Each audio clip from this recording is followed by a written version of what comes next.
Assalamualaikum warahmatullahi wabarakatuh. Perkenalkan, saya Alifah Merah Gusmal dengan NIM 2533708 pada mata kuliah Bahasa Indonesia dan dosen pengampu Dr. Tresyalina SPD MPD.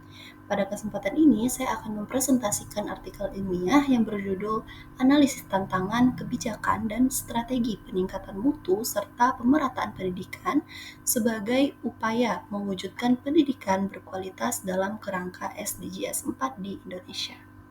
Berikut adalah identitas singkat saya sebagai penyusun artikel ini.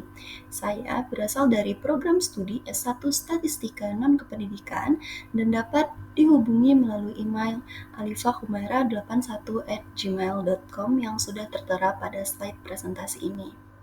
Presentasi ini akan terbagi menjadi 3 bagian utama, yaitu pendahuluan, pembahasan, dan penutup.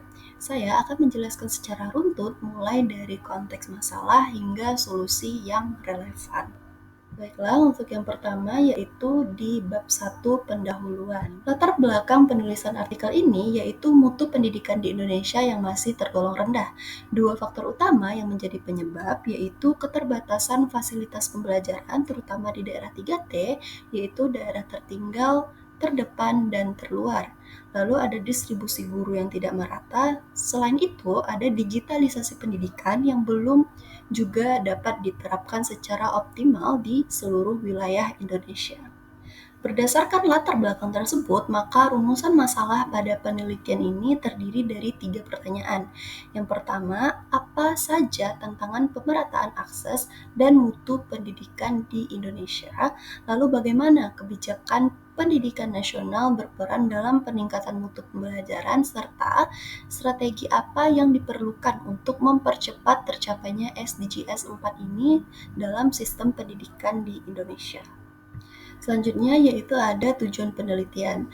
Tujuan dari penelitian ini adalah mengidentifikasi kesenjangan mutu pendidikan terkait guru, fasilitas, dan teknologi, lalu menganalisis implementasi kebijakan pendidikan nasional, serta menawarkan strategi percepatan pencapaian SDGs 4 melalui kolaborasi multi pihak.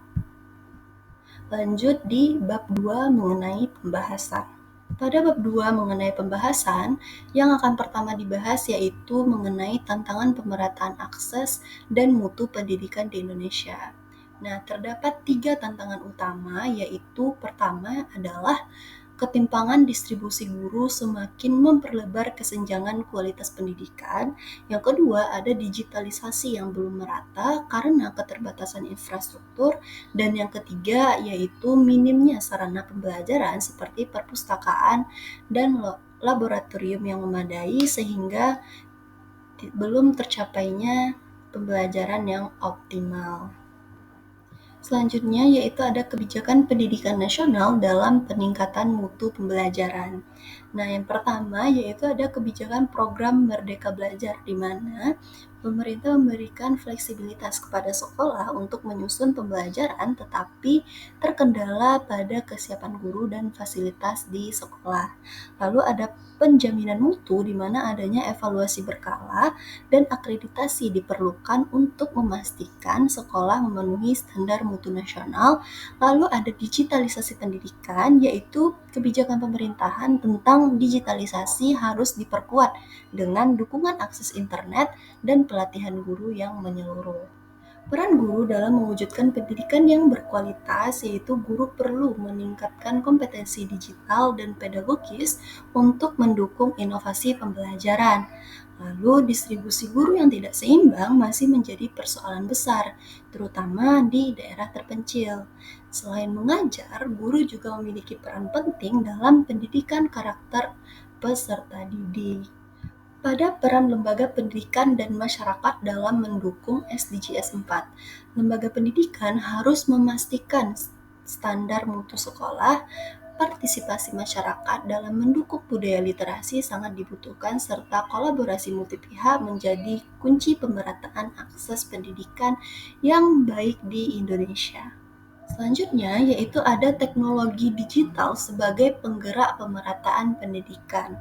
Teknologi dapat memperluas akses pembelajaran, tetapi jaringan internet dan perangkat masih belum tercukupi di beberapa wilayah Indonesia. Karena itu, pelatihan teknologi bagi guru harus diperkuat dan didukung dengan infrastruktur yang memadai sehingga pendidikan di Indonesia dapat tercapai dengan semaksimal mungkin. Selanjutnya yaitu ada analisis kritis sumber ilmiah. Yang pertama yaitu ada hambatan struktural di mana ketimpangan guru, fasilitas, dan infrastruktur digital menjadi penghalang utama dalam optimalisasi pendidikan di Indonesia.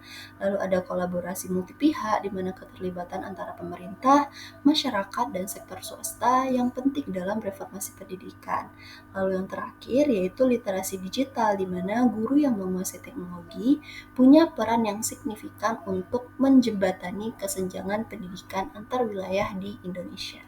Yang terakhir dalam pembahasan di bab 2 ini yaitu adanya relevansi SDGs 4 untuk masa depan pendidikan Indonesia. Jadi yang pertama yaitu ada pendidikan inklusif, di mana SDGs 4 menjadi acuan penting untuk menciptakan pendidikan yang berkualitas, adil, dan dapat diakses oleh semua anak di Indonesia. Lalu ada kompetensi global di mana pendidikan harus mempersiapkan peserta didik agar memiliki kecakapan digital, literasi kritis, dan keterampilan abad 21, serta adanya transformasi sistem, di mana kolaborasi antara pemerintah, masyarakat, dan lembaga pendidikan dibutuhkan untuk mempercepat tercapainya target SDGs 4 sebelum tahun 2030. Dan yang terakhir ada di bab 3 mengenai penutup. Kesimpulan yang dapat diambil yaitu Indonesia masih menghadapi masalah pemerataan fasilitas, kompetensi pendidik, dan infrastruktur digital sehingga dibutuhkan kolaborasi antara pemerintah, sekolah, guru, dan masyarakat demi mengurangi disparitas pendidikan. Serta apabila tidak dilakukan secara terintegritas, maka target SDGs 4 sulit dicapai pada tahun 2030. Nah, berikut ada beberapa rekomendasi yang meliputi. Yang pertama itu ada distribusi fasilitas merata, di mana pemerintah harus memastikan alokasi fasilitas pendidikan yang merata, terutama di daerah 3T, yaitu tertinggal, terdepan, dan terluar. Lalu ada kolaborasi multi pihak, di mana peran aktif sektor swasta, masyarakat, dan organisasi pendidikan dalam mendukung dan mempercepat tercapainya kualitas pendidikan. Lalu ada peningkatan kompetensi guru melalui program pelatihan teknologi dan pedagogi modern. Lalu ada evaluasi berkelanjutan di mana kebijakan pendidikan seperti zonasi dan kurikulum Merdeka Belajar perlu dievaluasi untuk memastikan efektivitas yang merata, serta penguatan budaya literasi di mana pemerintah dan masyarakat perlu bekerja sama guna mendukung kemampuan belajar peserta didik. Demikian presentasi artikel ilmiah ini. Terima kasih atas perhatian Bapak Ibu dosen dan rekan-rekan sekalian. Saya akhiri dengan wassalamualaikum warahmatullahi wabarakatuh.